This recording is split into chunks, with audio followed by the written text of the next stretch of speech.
Assalamualaikum.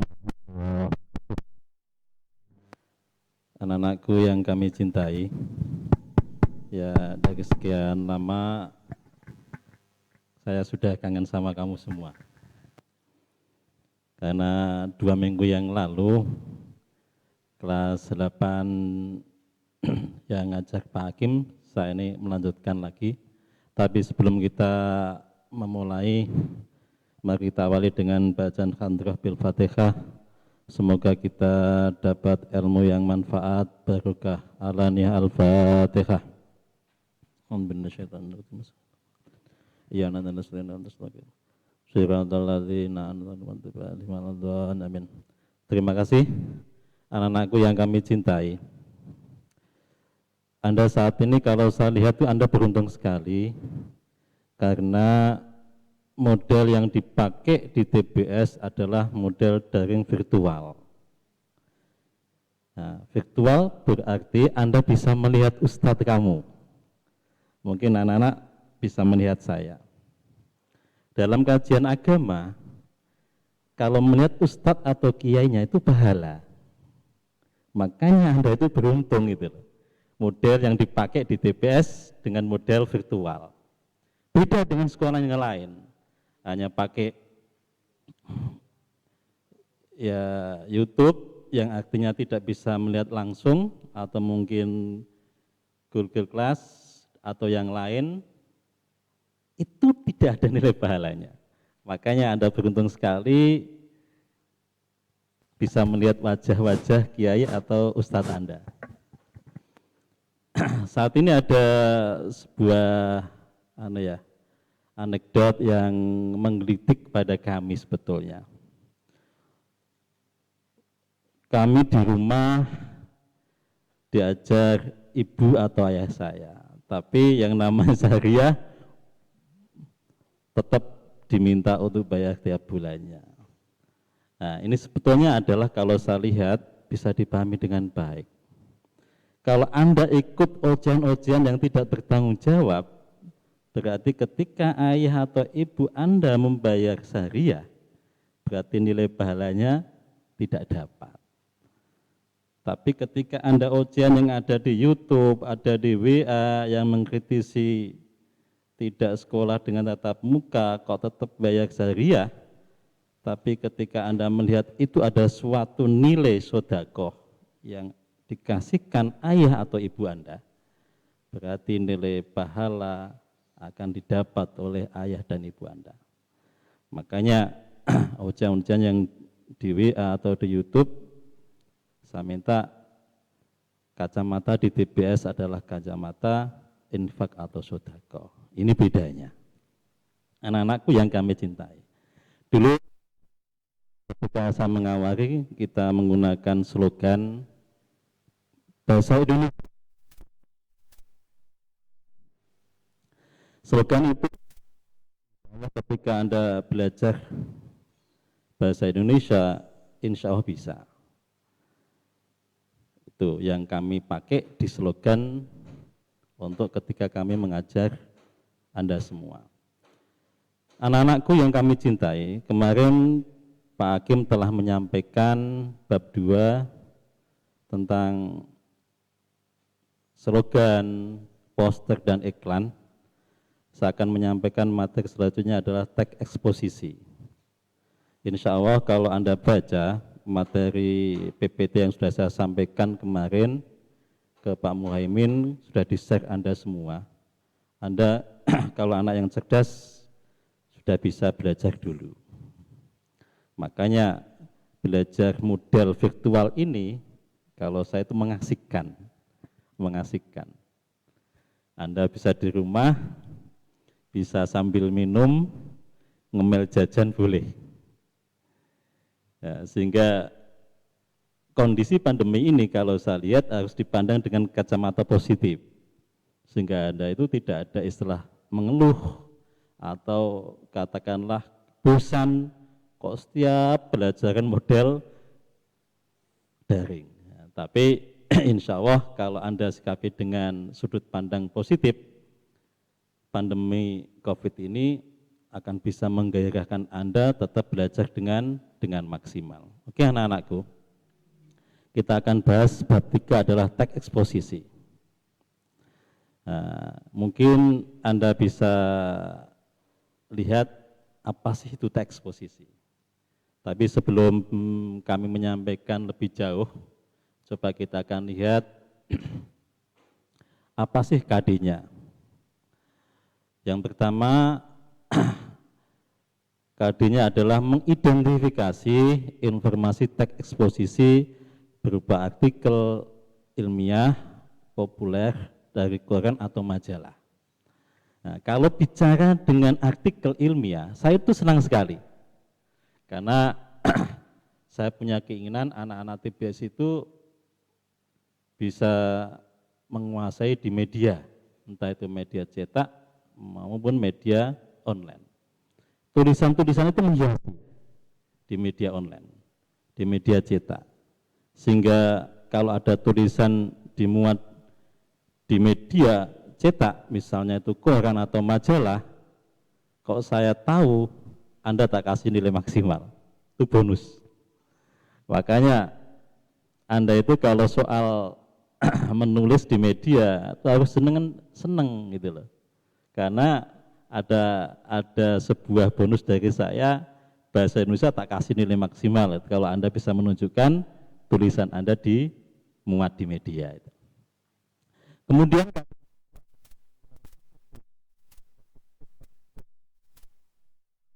Kemudian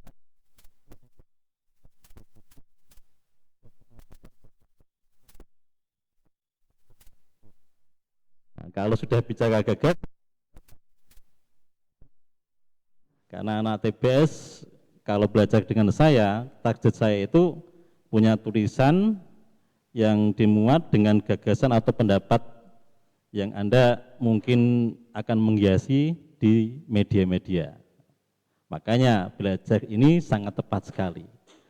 Nah, itu. Kemudian tujuan saya minta anak-anak itu bisa memahami. Nah, kemudian yang berupa gagasan dan fakta-fakta. Kemudian sehingga nanti ketika Anda mau membuat tulisan teks eksposisi itu tahu langkah-langkahnya. Kemudian yang keempat, memahami. Dan yang kelima adalah, jadi gitu anak-anakku, kalau belajar dengan saya ini, di samping Anda bisa melihat wajah saya langsung, berarti Anda dapat pahala. Kemudian Anda nanti saya yakin tak ajak supaya nanti bisa menyusun sebuah teks eksposisi. Itu kan Anda harus senang gitu. Makanya jangan ada istilah bosan itu. Belajar di rumah, ketemu adik, ketemu kakak, ketemu ibu, jangan. Tapi ini sebuah motivasi Anda yang bisa menyenangkan. Makanya senang aja, nggak usah cemberut, tapi senyum. Apalagi senyum itu kan sedekah itu. Oke anak-anakku ya. Kemudian harus kita pahami, apa sih pengertian teks eksposisi itu? Mungkin anak-anak sudah bisa baca PPT yang sudah saya sampaikan lewat Pak Muhaimin yang sudah di-share kepada Anda semua. Maka anak yang cerdas itu materi dibaca dulu.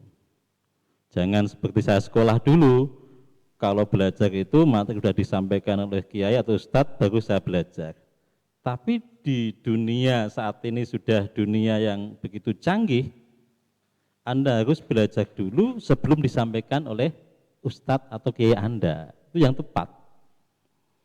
Jadi teks eksposisi adalah sebuah teks yang berisi informasi dan pengetahuan yang dimuat secara singkat dan padat.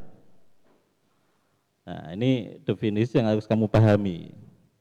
Jadi sebuah teks yang berisi informasi entah itu apa saja dan pengetahuan yang dimuat secara singkat dan padat.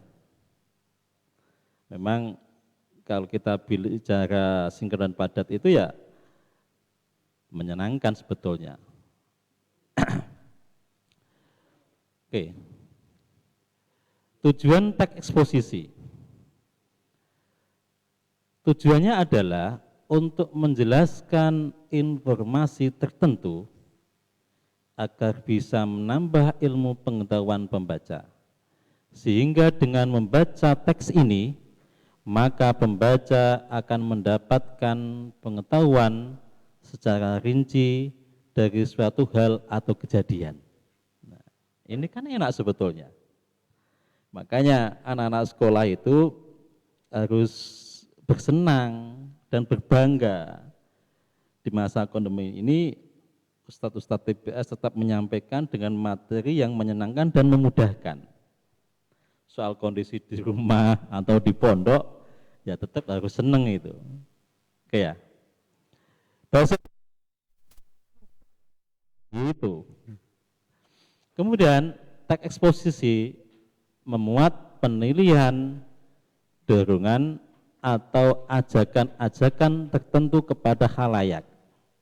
Makanya dulu kalau kita bisa melihat mengenal ulama kita yang punya produk kitab, itu kan kita bisa mengenal beliau. Tapi ketika ada ulama yang tidak menulis, kita kan nggak kenal. Maka sehebat Imam Al-Ghazali yang punya kitab Ihya Ulumuddin itu kan bisa dikenal. Makanya saya minta anak-anak TPS nanti ya begitu, punya produk tulisan. Sehingga nanti Anda akan dikenal oleh masa generasi yang akan datang. Teks eksposisi dibentuk yang pertama adalah gagasan, yang kedua adalah fakta. Sehingga teks eksposisi ini memang bentukannya ada dua. Ada gagasan dan sekaligus ada fakta. Makanya ketika Anda bisa menulis hebat, tapi tahu tentang ketentuan-ketentuan menulis, insya Allah tulisan Anda bisa baik dan enak dibaca itu. Makanya anak-anak tulisan di ketika Anda masih SD atau MI, tapi ketika Anda saat ini sudah sanawi, ya harus beda. Harus beda. Kemudian yang disebut gagasan itu apa? Mungkin anak-anak tahu ya. Ketika sudah baca, saya yakin tahu itu. Gagasan disebut juga dengan ide atau pendapat. Isinya berupa pernyataan yang berupa komentar, penilaian, saran, dorongan, bahkan bujukan atau rayuan. Ini kalau kita sebut dengan gagasan. Makanya kalau anak-anak seperti anak-anak TPS, ya saya minta gagasannya harus banyak. Pendapatnya banyak, ide-idenya yang yang baru harus banyak. Tapi kalau anak-anak TPS tidak senang baca, saya bisa menilai bahwa gagasannya tidak punya. Gagasan akan muncul, pendapat akan muncul banyak ketika Anda baca buku yang banyak. Logikanya di situ. Tapi ketika Anda tidak mau baca, saya diminta untuk buat pendapat atau gagasan, ya tidak akan muncul karena idenya enggak ada. Maka saya sarankan anak-anak TPS itu harus senang baca. Dulu saya mengatakan aku senang baca, sehingga ide atau pendapatnya akan banyak. Ini contoh gagasan. Jika penanganan masyarakat tentang berperilaku sehat, tentunya pandemi ini akan berlangsung lama. Makanya di Kudus saat ini masih zona merah. Mungkin kalau saya menilai masyarakat di Kudus itu perilaku sehatnya masih belum maksimal. Makanya COVID di Kudus masih zona merah. Tadi saya baca di Mejobo ada COVID, kena COVID meninggal. Ini kan bisa kita lihat, mengapa di Kudus kok masih banyak COVID-nya. Kalau COVID ini masih banyak, mungkin sekolahan kita model tatap muka ya masih menunggu lama nanti. Makanya tinggal kita, namanya ini gagasan. Kemudian yang kedua, contoh lagi adalah sebuah mengikuti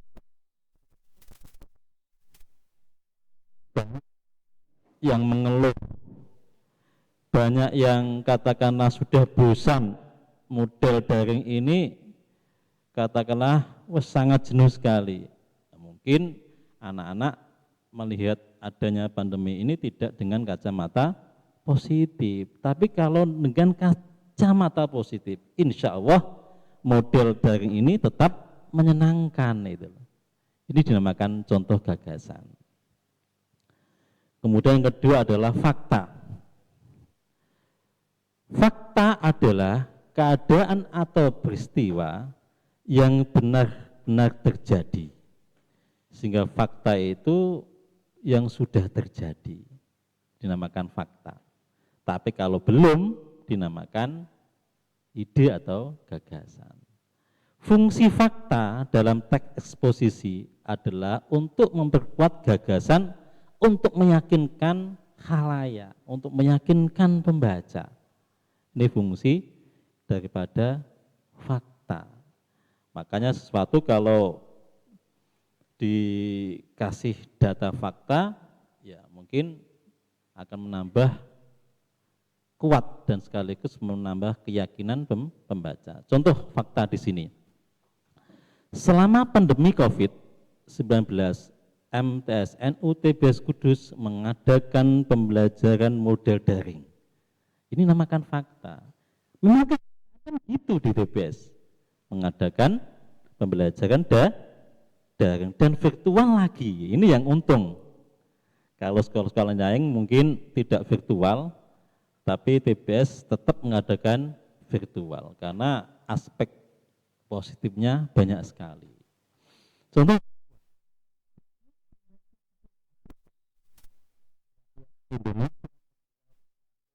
kemerdekaan Republik Indonesia. Ini sudah kemarin, berarti ini kan fakta, mungkin makanya ciri fakta adalah di situ sudah terjadi. Makanya Anda harus bisa membedakan antara gagasan dan fakta. Ya, jadi gitu anak-anak. Mungkin materi ini kita akan lanjut di materi yang akan datang karena waktunya kita terbatas, sehingga nanti materi teks eksposisi kita akan lanjutkan materi jadwal daring selanjutnya. Mungkin di sini yang bisa saya sampaikan, mungkin ada waktu kita bisa adakan tanya jawab sehingga akan menambah pemahaman Anda tentang materi ini betul-betul bisa bagus. Demikian dari kami. Ya,